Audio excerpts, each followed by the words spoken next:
how to make money as a notary public. These are 8 different business services that you can offer. And if you stick to the end, you'll understand all 8. But to be honest, most of you guys won't. Most of you guys are so loaded up on dopamine that you won't make it to the end of this video. But if you can, you'll get these 8 gems that can help you really increase your income. So starting off, one of the easiest things that you can do is your general notary work. Your general notary work has been the number one thing that has made me the most amount of money in the mobile notary business. That's usually just your random documents. So when clients call in or when you're soliciting clients, you'll usually get like the school forms. You'll usually get, let's say somebody has their car at a towing company. Usually those are the type of like one-off type of documents that you do. They're different from all the rest. And the reason people usually call it general notary work is because sometimes it's random. Sometimes you don't know what it's going to be. It could be something that somebody just needs for college and they'll call you to notarize a document.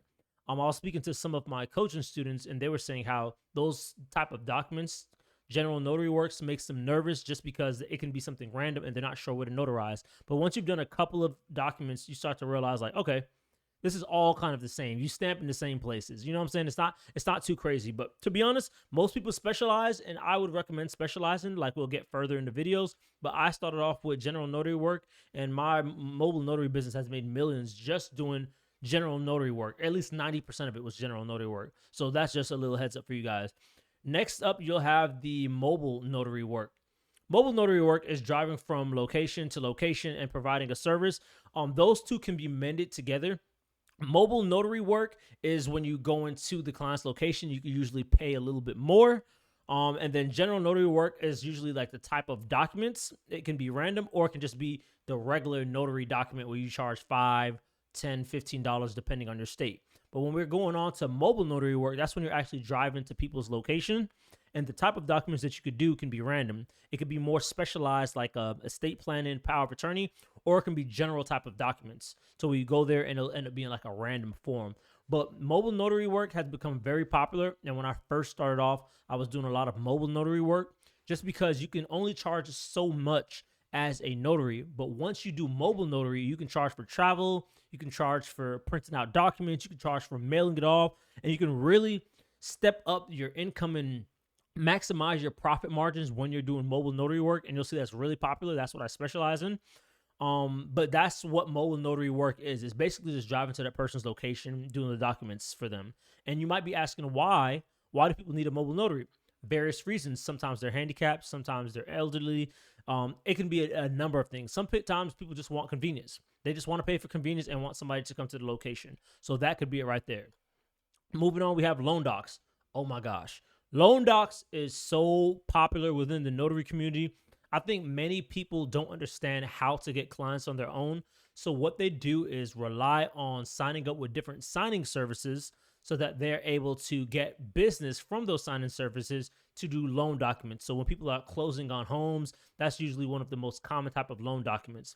And the reason it's so popular is because, one, if you sign up with enough signing agencies, they're able to send you jobs, and all you have to do is go out there and you're able to charge a little bit more for loan docs because these are professional documents.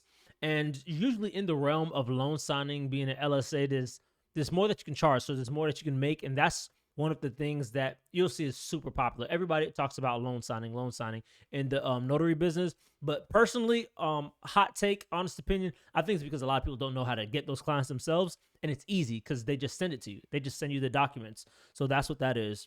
Moving on, we have remote online notarizations. Remote online notary, honestly, I think that this is what might be where the future is. And even myself in this notary business, I'm thinking about doubling down on remote online notary as well, because I'm starting to think like, a couple of things. Let's say in the future, there's a whole blandemic, if you see what I'm saying. If something like that happens again and people don't want people coming to their location, one of the easiest ways to continue gaining business is doing remote online notarization. So depending on your state, you might need a specific commission. It just depends on where you are, but this can be a great way to make money as well.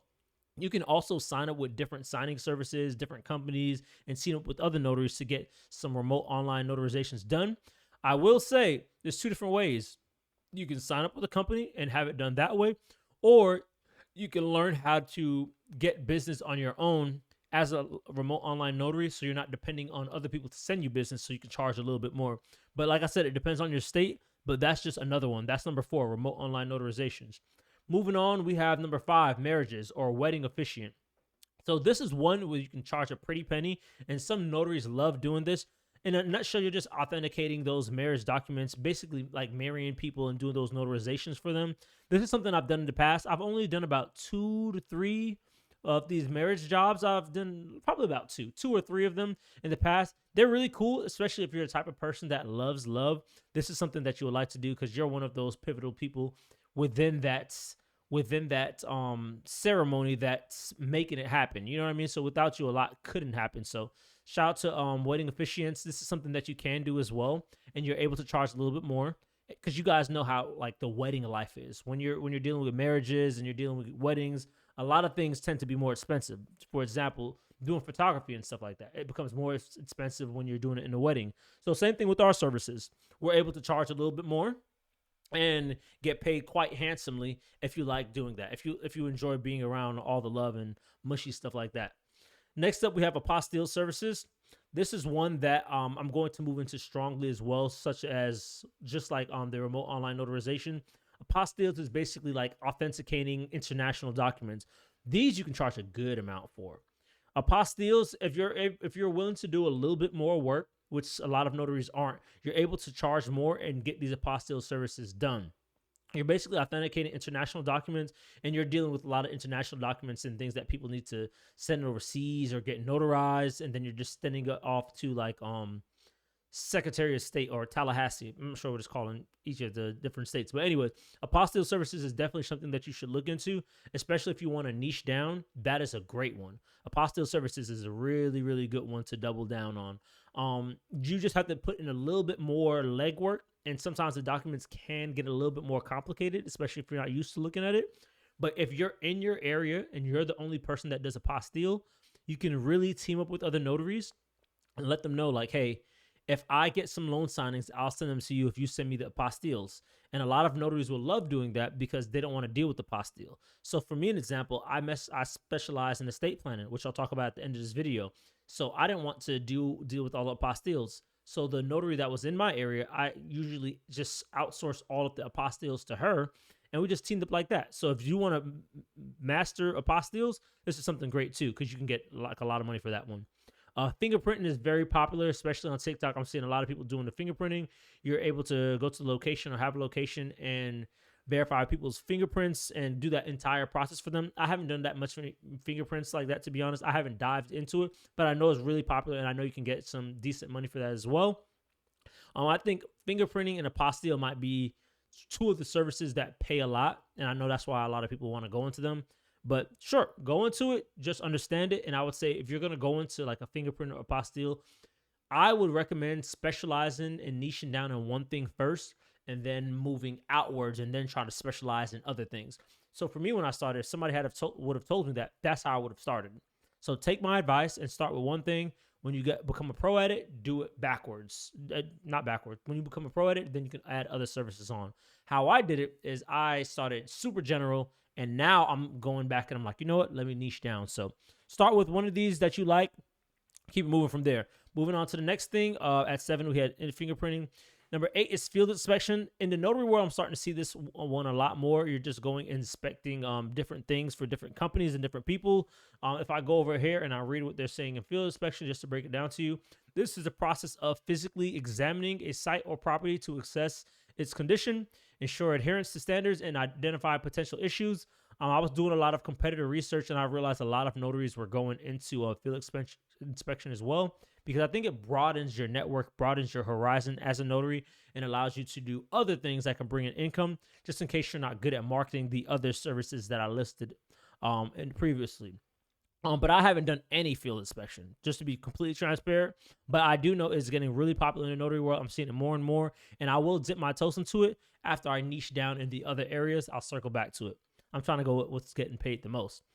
Moving on, we're going to power of attorneys. So for me, like I was saying, general notary work has been what I've been getting a lot of clients from. Mobile notary work, but doing general documents. That's where I've been getting like that's where 90% of my money is, or maybe 80. But then the last 10%, last 20% is a lot of power of attorneys. Power of attorneys are always needed, especially when you're doing estate plans. Sometimes they couple it together. But the power of attorney form, you'll see young people, elderly people, people at retirement homes, people at hospitals. People always need a power of attorney done. And honestly, when I was looking at my records and just going through it, and I realized how many POAs I was getting, I was like, wow. Sometimes you'll also get 2 offs. So instead of one person, they'll have 2 people that wanted to complete a power of attorney. So that's something where you can upcharge and get paid a little bit more too. And then last but not least is my favorite, estate planning. Estate planning is one of my favorites, maybe because in the past I was going to go to law school and just be an estate planning attorney. So I was like, okay, when I got to notary world, I was like, what's one thing that I can do that would that's as similar to estate planning attorney as possible. So I did estate planning, and I teamed up with some attorneys and, do some mobile notarizations for estate planning. And then the area that I was in the past, they had a lot of elderly people, and usually elderly people, wealthy people, or the people that are really financially intelligent know about estate planning. So those were the ones that would have bigger documents. It was more to stamp, but you can charge a pretty penny for estate planning also. But like I said, no matter which of these you're actually trying to get into, start with one. Start with one of them, honestly, and just double down and become the best person in your area. Most notaries want to be general, and then that's why you're getting general money. But if you want to be unique and specialized, then you're going to get that unique and specialized money. You dig? But anyways, that's what I would say. Just to run through them one more time, you have your general notary work, mobile notary work, loan docs, remote online notary, marriages, wedding officiant, apostille services, fingerprinting, field inspection, power of attorney, and estate planning. Pick one, stick to it, and good luck. Let's make this bag. Peace, love, knowledge.